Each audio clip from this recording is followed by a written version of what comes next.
let's lean in and connect. We're going to have a conversation today. And this question that we posed with the title for this talk, The Core of Leadership, I'm going to ask, what is it? What is the core of leadership? And I propose to you that the core of leadership has to be the core of a leader. That instead of being the center of something abstract or out there, that it's inside a human being. Oh my God. If it's inside a leader, then it has to be inside a human being. Oh my God. So we're going to explore together this phenomena of the core. As I said, it has something to do with heart and meaning. So we're not going to explore something abstract today called leadership. We're going to explore your life, your experience in the world of action, what actually is happening, not just around you, but what's happening in you, and see how it's fundamental to the domain of action, and therefore it has to be fundamental to leadership, what we call leadership. Are you interested? Okay, so let's go ahead and begin our journey. If your camera's off, if you can turn it on, please. We'd like to actually have you join us and have this be a conversation. I'm going to begin the conversation. I'm going to show some perspectives of explorations that we've been involved with for over 40 years. The question, what is leadership? What is action? What is a human being, has been my passion and is our passion here in the Institute for Generative Leadership, because we found that's the only way to get to the real phenomena of real choices, real actions in the world. And there are plenty of people who are taking action out there. And the question is, if they're taking action, how are they doing it living life? One of the breakdowns we found with leaders is one of the foremost strategies of leadership is called sacrifice and do more. Anybody familiar with that story? Anybody been around that story?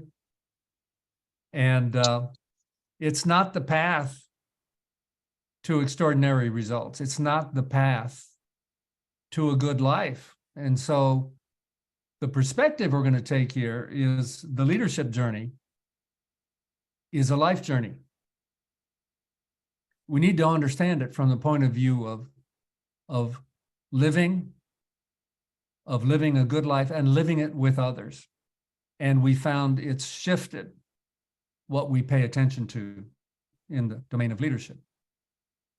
Now, I've been around this story for decades, and I come from an era where people would say, "Oh, Bob's getting all soft and woo-woo. You know, we need to be talking about real stuff, real shit, real action and results." And our experience with these conversations has been, when we connect to our humanity, when we connect to being human and being with other human beings and know how to do that and connect to our capacities for being human, which is innately alive and creative. That's what we were born for. We weren't born to be drones, to be slaves, to be units of production. We were born to be alive and create. What do we create? We create the future. We're already doing it. Doesn't mean we're doing it very well all the time, but we are. We're going to show that perspective. And what is the story of leadership that we're going to explore? That human beings create the future together. They create the future, and they create the action that make it happen or not. And through that, we actually create the world we're in. And we're doing it right now. But the fact we're doing it doesn't mean we're doing it well, because we can have blind spots. A few hundred years ago, the standard practice of medicine was, if you were ill, we would bleed you. That was the common sense of the era. That was the best practice of the era. And if that didn't work, we'd bleed you some more. In fact, the story of George Washington was, he died from this. He had the very best physicians of the era gather around him because he was ill. So they decided to bleed him. And he didn't get better, and they bled him some more. And he died. And from that perspective, the question I have is, how many of our common senses, how many of our frameworks, how many of our standard practices are accepted even by the best in the field today about leadership? But actually, if we step back and look at it, maybe we're bleeding. Maybe we need something new here. And that's been the perspective of the journey of generative leadership, is how do we see with better eyes? How do we see better choices? And the GPS for this journey has always been, in my over 40 years doing this now, has always been, my God, we have to come back. These are human beings. We can't talk about disembodied action and how to make people better machines. And a lot of the cultures and organizations, a lot of the understanding of leadership is still based in that kind of mechanistic view that action is doing, so let's just do better. But we're talking about human beings living lives in action, and that's a different domain. So let's explore together. We're going to go for this question today about the core. And we've announced 3 steps in this conversation so far. There'll be the next 2 weeks, we'll be continuing the conversation, because we're going to go on a journey to the interior. We're going to go, what is the inner life of a human being, which means your life. This is not abstract. This is part of all of our experience. We're going to go in, and we're going to see how that connects to the common sense about leadership and action, which is it's all external. And that's actually part of the problem of our current era today. Action is all external. It's all about the results out there. We don't see where the human being fits. And organizations, unfortunately, have departments called human resources. It's not the Department of People or future creation. It's human resource. It still lives in an old understanding of action.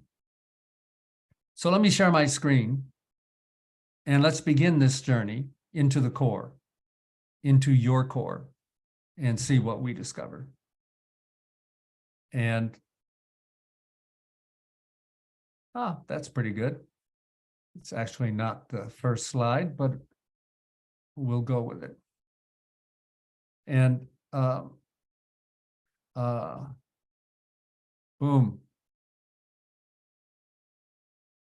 You'll have to excuse me. Me and my computer have this relationship that it always seems to be arm wrestling, and sometimes I win and sometimes I lose. So I'll do the best I can with this critter here. So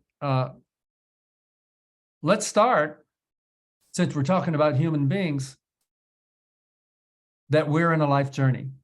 A journey is a metaphor, but it's a powerful one. We're here and we're going there. And it's a unique journey for every one of us. And Renika, can you take me off of being a co-host so I don't have the Okay. showing up on my screen? Yeah, thank you. Okay. And so this journey of the human being, we're always here going there. And it can be about leadership. It can be about learning. Learning and leadership are journeys too. So we want to look from leadership, learning, and life. But where is your here? Where are you on this journey right now? And what is your there? And somebody just had joined my screen. Interesting. So, and they, I'm gonna try something here. Okay, hang on. I'm gonna see if I can come back to, yeah, okay. I'm able to erase stuff. That's good. And so, if we're talking about leadership, we're talking about, in human terms, from this perspective that we're exploring today, in human terms, we're talking about not just me going from here to there, but a we is going from here to there. We can talk about leadership of me. I think that makes sense in a certain way. But the kind of leadership we're also talking about is the leadership of we, the leadership of groups, the leadership of teams, organizations, communities, families, even nations. They're also on a journey from here to there. There's a lot of opinions about here to there.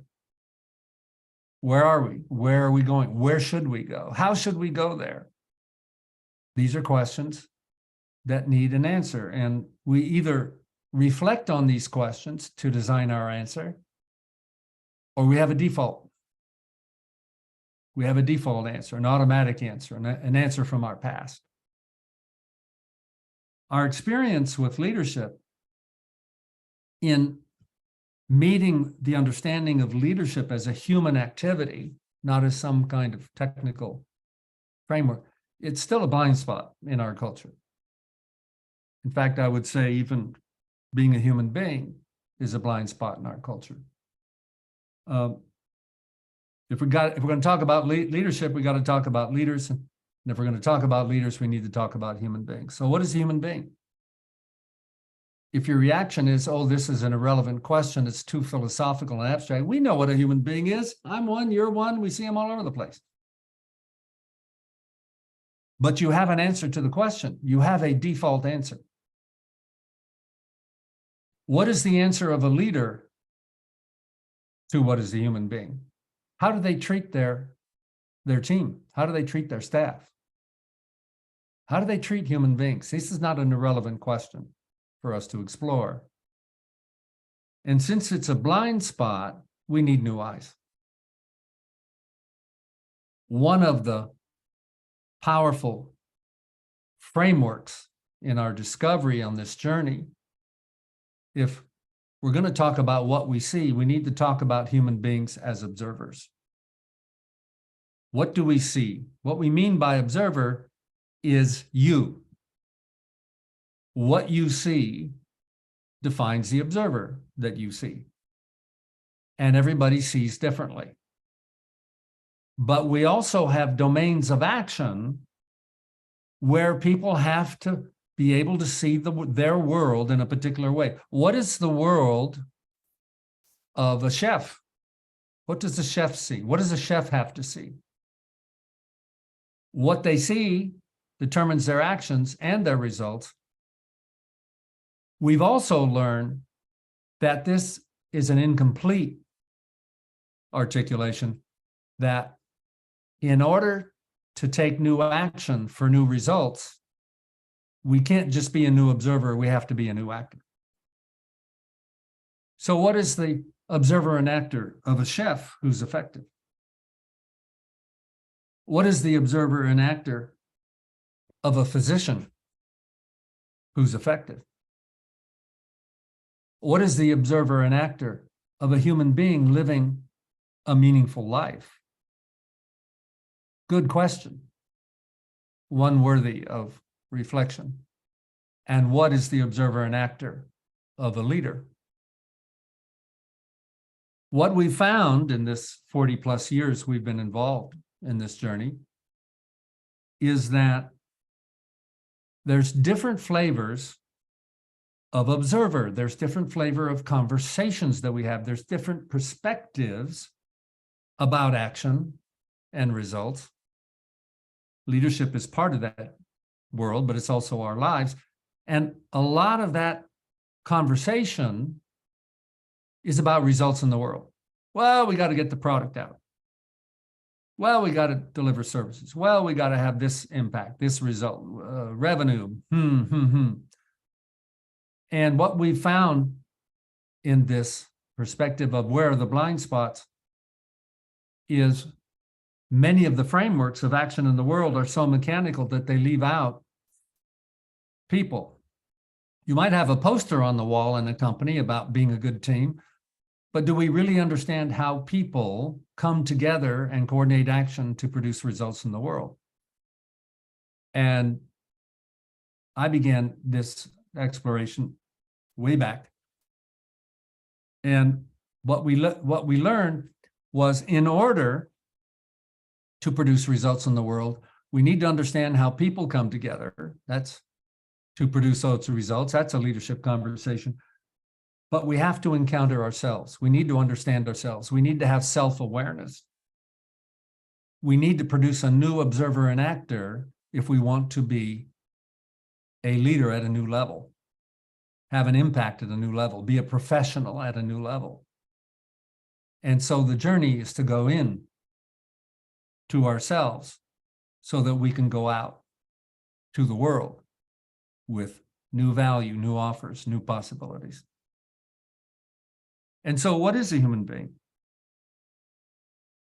And the enemy, if you will, or the opponent, or the concern, or the breakdown in the world, I believe, is we live in a background of understanding of action that tends to leave human beings out. It tends to be do stuff to produce outcomes, and there are external outcomes. And there's no human being there. A machine could be described that way. And so what can we say about being human? What can we say in this exploration of the core of leadership, of the core of a human being, of the core of our life and our own experience that we all share? One articulation is to say we have an inner life. We have an inner world of sensations, emotions, narratives, experiences, feeling, senses. This is, over the ages, has been referred to as the inner life. And it's invisible externally. And we have that outer life as well. There's things that we can do that are observable in the outside world. There's actions out there. There's results that we produce. And we live with others. We take action with others. So we're going to start our exploration of this core of leadership from this perspective: what's inner, what's outer, what's other, and how do they relate to each other? Sounds pretty important if we're going to understand action, because these distinctions are part of action. They're not separate from action. So let's talk about action. What is action? And historically, the discovery that I experienced way back, that started this leadership journey, this exploration of leadership journey, way back in the 1980s, was this question: what is action? I was actually in a workshop and didn't expect the question. It sounded weird. You know, action. Doesn't everybody know what action is? Isn't action doing stuff? And my first reaction is, well, I have an answer, but I'm not sure I have the right answer. I didn't read the textbook last night. And that was my first aware experience of the experience of encountering my own blind spot. I live in a world where I think I know what action is and I'm taking action, but when I'm asked the question, I'm really not sure. And so in this conversation, way back, 1981, they provided a new answer. It came from a tradition. It was based on the study of language. But they said something that has turned out to be profound in our exploration of leadership. All action begins with an act of commitment. Commitment is what shapes the action you do. If you're not committed to an action, you don't do it. If you're not committed very much to action, you'll kind of go through the motions. And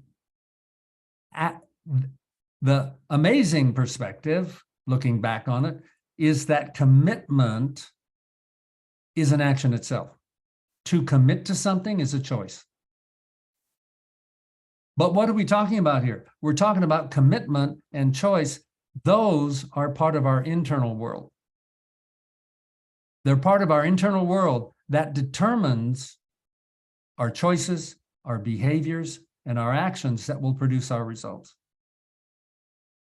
This was a breakthrough that has been the foundation of this perspective that we call generative leadership, because generative leadership is about how do we generate results that matter. But here we are seeing that it's internal states of commitment and the choices we make that determine our actions and our outcomes.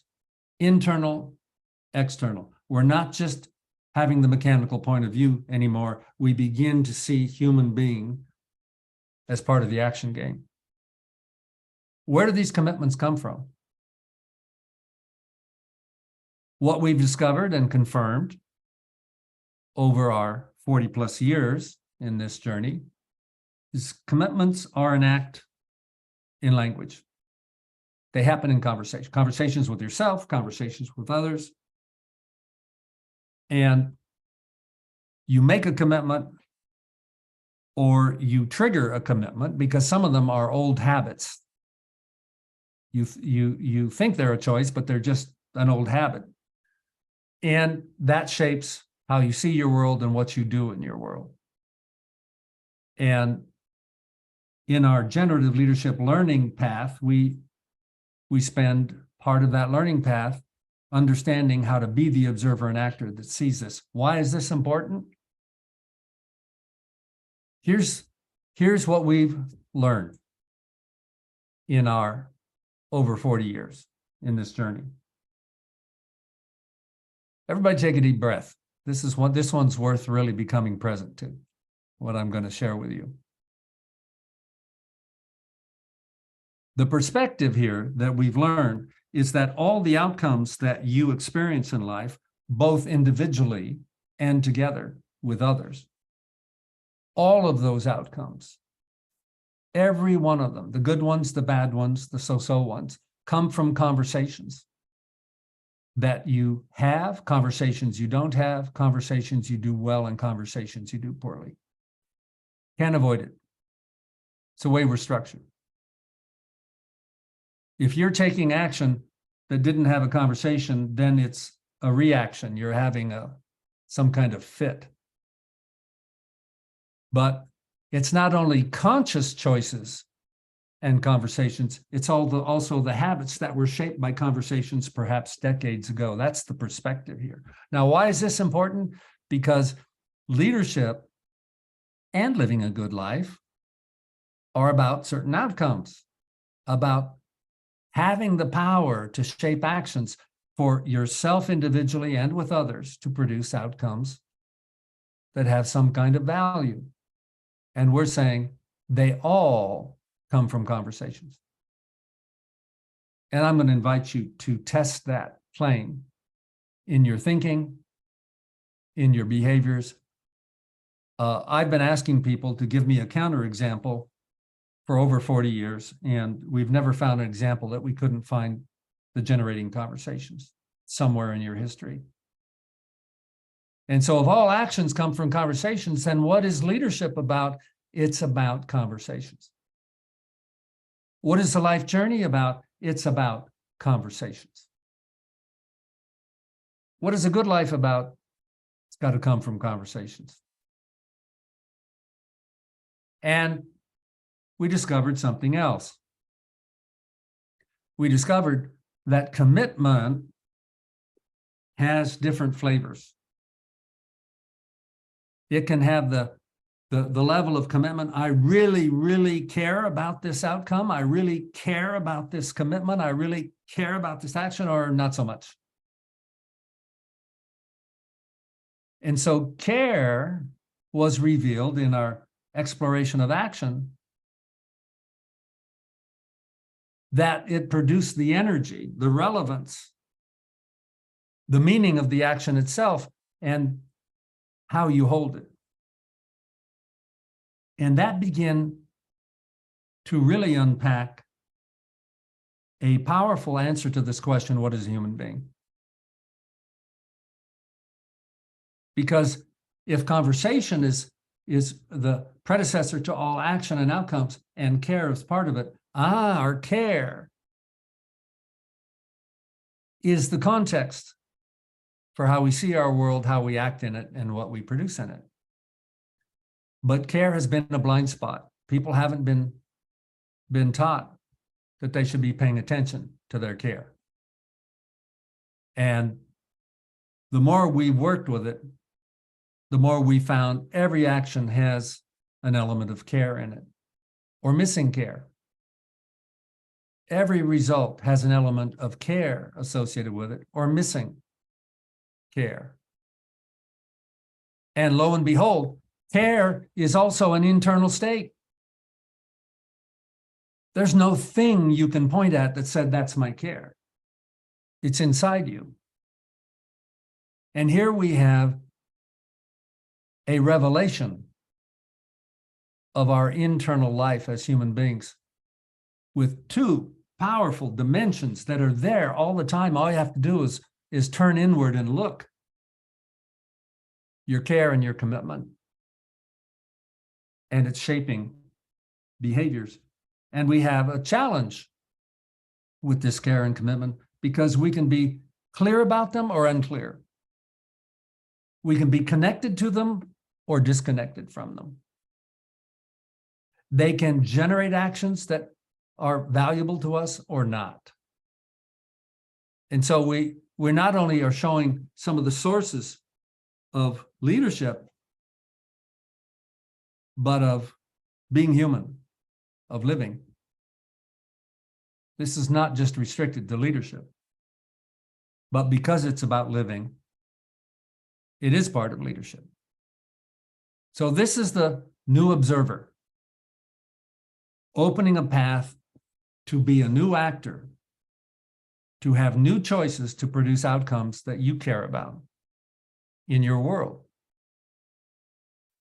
So care, to really see how it's part of action and results, care is part of value. If someone says, hey, there's this outcome, Bob, and it's really super valuable, and you say, I don't care about it, it's not valuable to you. Can't have value without care. Satisfaction. Someone says, hey, there's this outcome, Bob. Is it so satisfying, and you don't care about it. There's no satisfaction. Interesting. And someone says, there's this outcome, Bob, and it's really meaningful, and you don't care about it. It has no meaning. So the value, the satisfaction, the meaning is not out there. It comes from within, and it's connected to your care. And so when we look at business, if you don't produce value and satisfaction, you're out of business. And as leaders, if we want to lead people in action in the world, which is what it's about, I think we want to produce value, satisfaction, and meaning. But if we don't care about it, we're not going to get any. It's just going to be mechanical activity.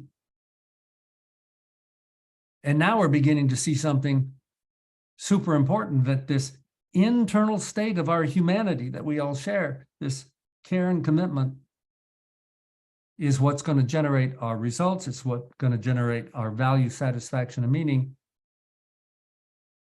success in business or failure in business. And it's got the same structure as living a good life or being burned out, exhausted in the game of sacrifice. And so the world of action, which is the world of leadership, shows up in a very different way here. That this internal part of our lives, our care and our commitment, are crucial for action, but we've only been trained, most people have only been trained about external action. A lot of people are not very familiar with these internal states. In our learning journey, we start out by asking, and I give you the question now as a gift, what do you care about? What's your answer to the question? What do you care about? Are you clear about what you care about? Or are you just busy? And what's a symptom of knowing what you care about? You're producing a lot of value, satisfaction, and meaning. And if you have places where you're missing value, satisfaction, or meaning, maybe we're missing clarity about our care, because we've gotten trapped in our culture to think externally. Well, I got stuff I got to do, so I do it. But it's disconnected. It's like I just have to become the production machine. So what is care in our exploration that I'm inviting you to? We're now getting to the core of leadership, the core of the leader, the core of the human being. And it's inside of you. And so I'm inviting you to look inside you right now. What do you care about? What do you care about happens in different domains? What do you care about in work? What do you care about in relationship? What do you care about in life? And these are our choices. Some things we've learned that care is not, it's not desire. Oh, I really want this, so I must care about it. No, that's just desire. It's not worry. Some people say cares and woes.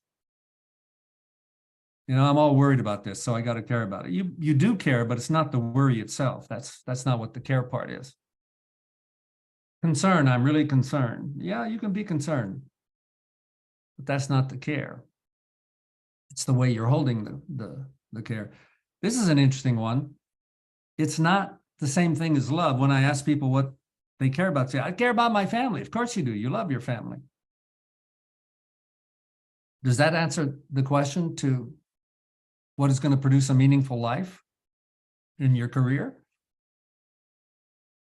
In the domain of family, of course, we find love.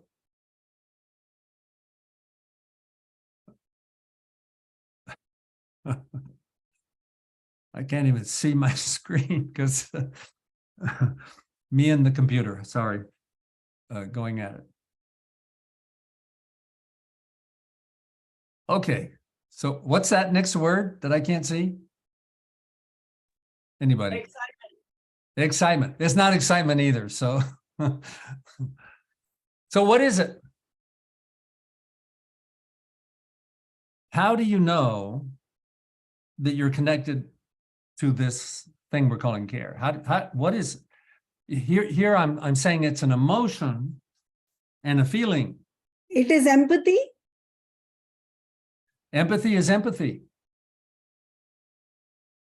It means that you resonate with someone else. But what do you care about that leads to the empathy? It's separate. They're related. One way to find your care is your aliveness. When you're connected to your care, you feel alive. You have meaning. It matters to you. It's what matters. I care about this. When people talk about purpose, having a life of purpose, or passion, or even destiny, care is that part of you that says, yeah, I care about this. It matters to me. And you see, it shapes your action. And so we can be connected to that care or not. How does disconnection from care look like? Well, I have to go to work now. I got to make a living. Yeah, I got to do this. Do you care about it? Nah, not so much, but it makes, what I care about is a paycheck. Don't care about the work. That's part of the sacrifice pattern. In leadership, if we have a team that doesn't care about their work, we're losing all that power and energy. What do we care about together as a team? What do we care about in our work? And then there's the phrase of taking care. You see, it's not enough to care. You have to take care of what you care about. I care about my health. Are you taking care of your health? No, I eat donuts. And so part of this journey is not only discovering care, but discovering how to take care. And we can be connected to that care or disconnected. So our answer to what is a human being, our answer to the foundation of action, value, meaning, and therefore leadership, is that our internal states of care and commitment and our capacity to translate that into action that we find meaningful because it matters.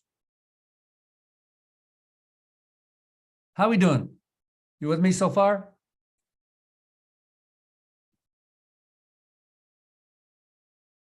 And so my invitation is to look at what's your relationship with care, because it's also a relationship with action. We can be really, really good machines and not have to care. But if we want to produce ownership, you got to care.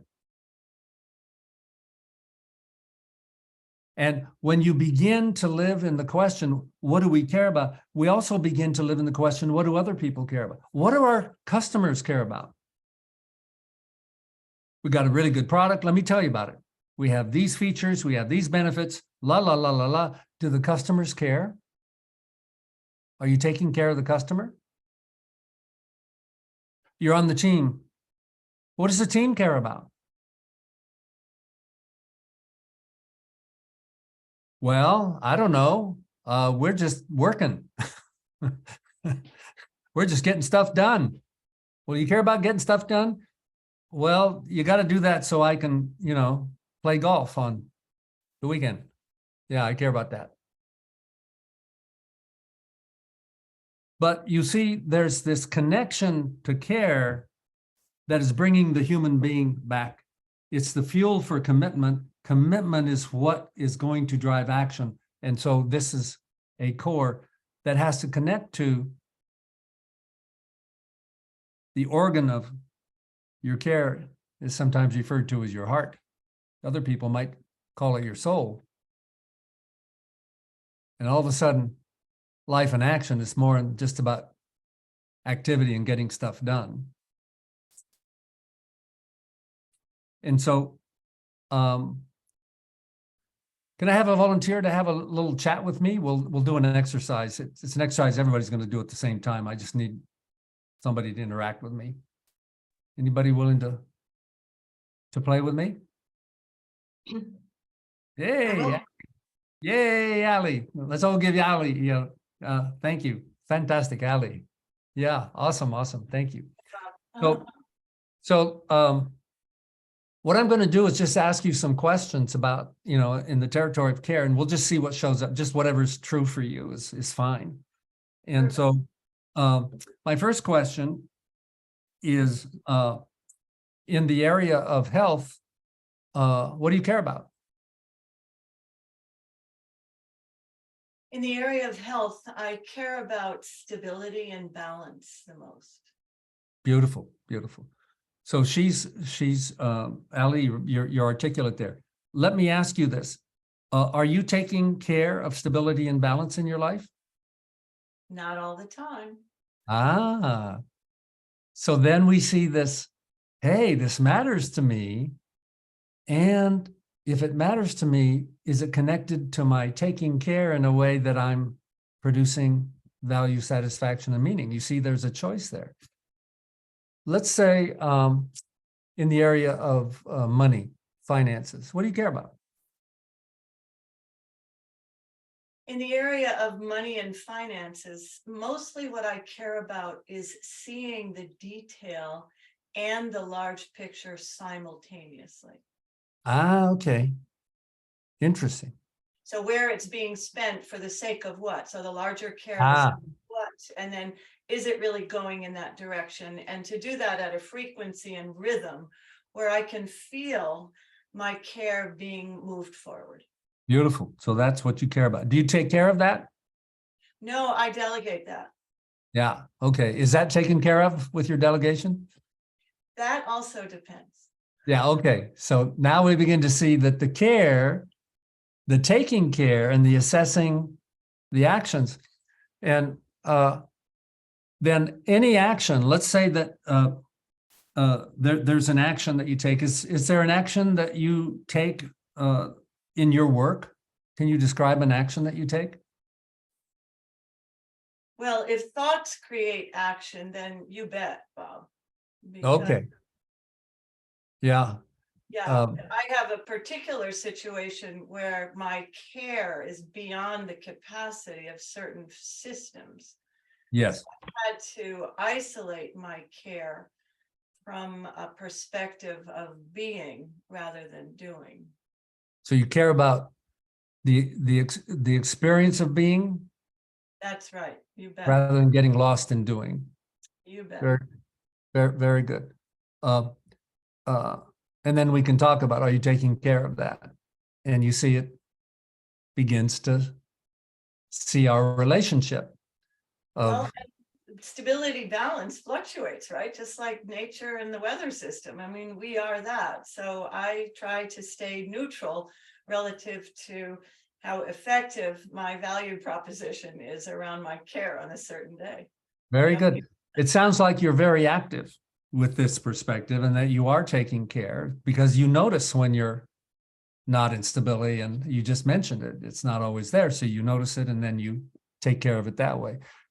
What we find, Ali, is with some people, when we ask questions in various domains, we'll say, well, what do you care about in your career? Some people say, well, I just need a job. It's a missing conversation. And when there's a missing conversation, there's a missing choice. And when there's the missing choice, then there's something not being taken care of. And so this begins to connect conversations, questions as explorations that can open choices, open from care to commitment. And we ask teams, for example, well, what does this team care about? I mentioned that before. And people say, well, this is work. We don't do this touchy-feely stuff. But we're talking about action. So, for example, when I've worked with teams, I'll say, and I introduce this, and they're kind of confused by the question. I'll say, well, does this team care about excellence? Does this team care about customer satisfaction? Does this team care about learning?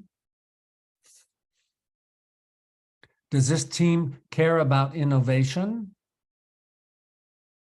And it opens up this incredible conversation. Oh, we care, but we never talk about it. we don't take care. And because we don't take care, we're not having any value in that dimension. And yet, from a point of view of leadership, wouldn't you want a team that cared about excellence? Wouldn't you want a team to care about customer satisfaction? And if that's missing, that's the leadership opportunity. That leadership in our perspective is the skill to see missing conversations and enable them to happen so that people have this empowerment to locate their care both individually and in their everyday action. Care is not simply going to the mountaintop and meditating. Care is everyday action. Have you ever gone to a restaurant and have the waiter show up? Hello, I'm Bob. I'm going to take care of you tonight. And you could actually tell they don't frickin' care. And you know the quality of the experience that's going to happen. How are we doing here, everybody? Are we seeing why it's relevant for ourselves, if it's about our value, satisfaction, and meaning, and for groups and teams? And how do we discover the care? How do we take care of the care? How do we share the care? Conversations. Allie, I want to thank you. Let's give Allie a high 10 for playing in the game here. So let me open up here for comments and questions about this perspective, because what I'm sharing with you, I'm trying to take one bite at a time on this journey of leadership that we've been on for decades. Hey, Bob, I have a question. This Yeah, is Jill. Jill. Hey. Hi, good to see you. Good to see you. I think you're leading in this direction, but I'm thinking about I'm just thinking about like the Patrick Lencioni's, 5 dysfunctions of a team. And that aspect, obviously trust is right down there at the bottom, right? But that aspect of being able to have that healthy debate, that healthy conversation that can lead to a shared care. So what happens if you're in a team that has too many cares or can't get on board with a shared care? Yeah. Oh boy, there's a couple of flavors of challenge there. So one is, if we have too many cares, we have to go back to this question: what is a human being? Because when we get stuck in situations like that, it's sometimes we got to go back to the basics. What can we say about a human being that can help us deal with there's too much, too many? What we can say about a human being is human beings are finite. You only got 24 hours a day. You're going to be born, you're going to live, and you're going to die.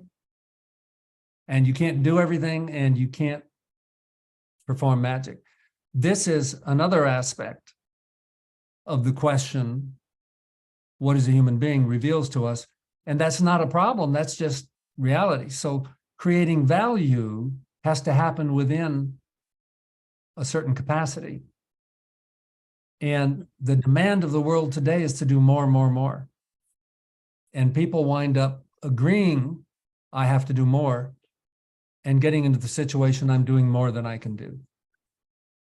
I'm demanded that I can do more than I can do. And it leads to exhaustion, disconnection, failure. So you can walk into certain teams and companies and begin to see that dynamic. And so we have to have a care about having a standard of what's possible, what's reasonable within capacity.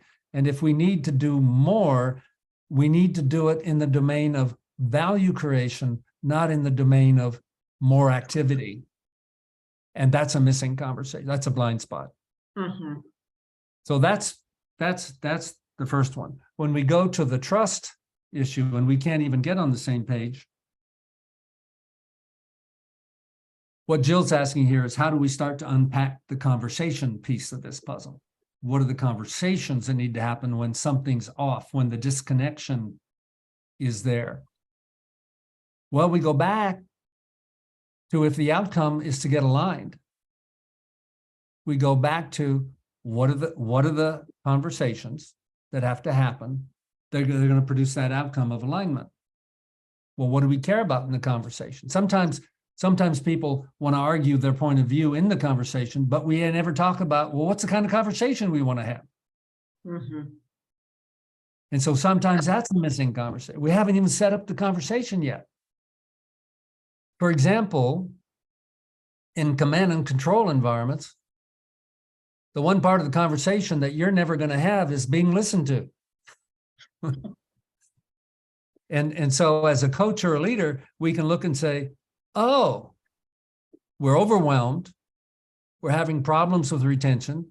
We're having problems with quality. And if I look at these basics of the conversations and what's happening, we're not even having any. It's a one-way street.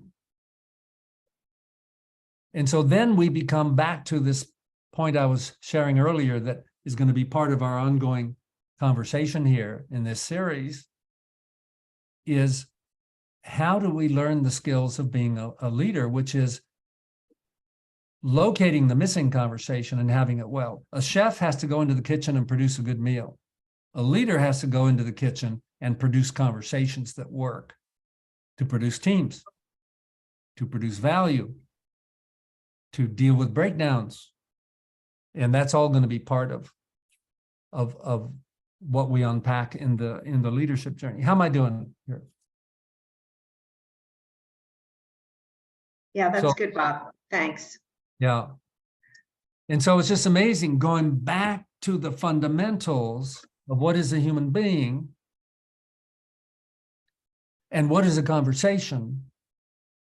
See, one of the empowerments of this generative perspective, one of the lessons of this journey is we see generative is not just an adjective, it's a criteria.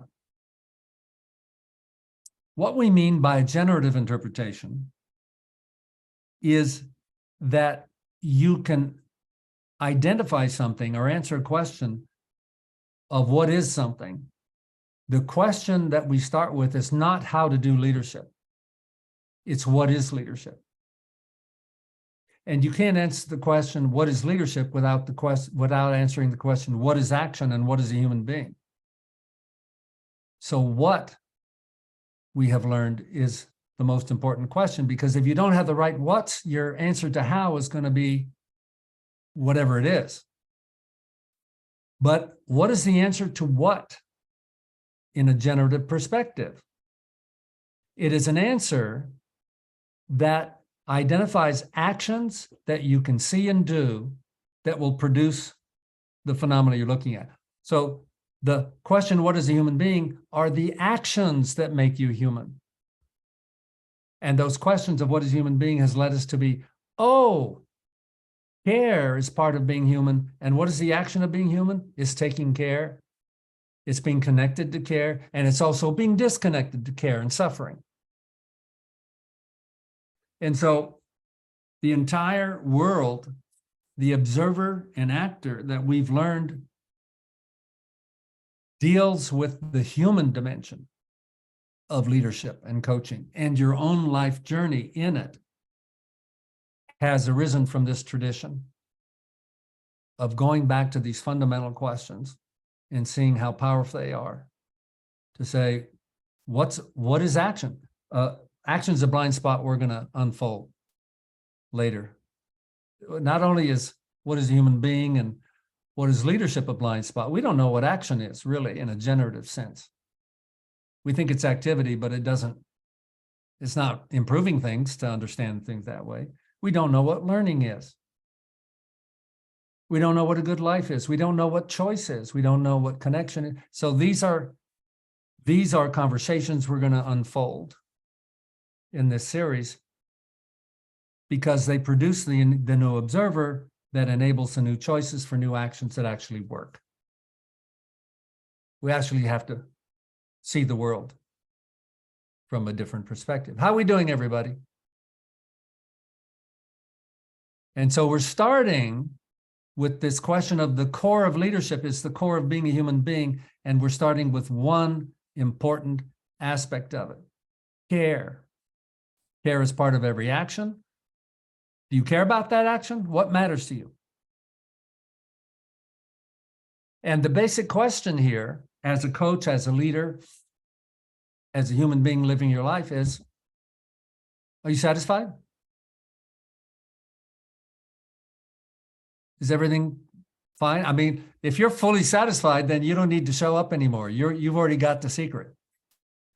If you don't have any problems, then you don't need to show up here.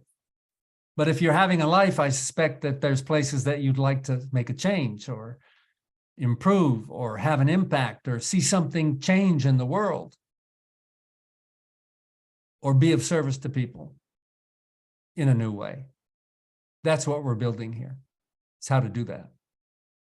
We do it for ourselves. We go to me so that we can take it to we, share it, and create a better world. And if that's of interest to you, come on back and continue in the conversations, and we'll unfold this together. I do want to also announce we're launching our learning path in October. We'll be doing a 3-day workshop, October 19, 20, 26. And for those people continuing in our long program on the 27th as well, where this will be presented in depth with a workshop intensive and provide a first foundation for professional level practices for being a leader and a coach in organizations. And so we have a link for you in the chat, and check it out if it's of interest to you, or let people know who want to enter this world of being a new observer and actor and elevating the value that they can create in their own lives and in the world. That's our invitation. So we reached the end of our time. How are we doing, everybody? Was this a value? If you would, before you go, if you have time, please write what was of value to you in today's session. What landed for you? What was of value? And if you have an assessment that something was missing or a key question, put it in there too, and we'll look at it and try to include it in our next session. So thank you very much for joining us here. I look forward to seeing you down the road.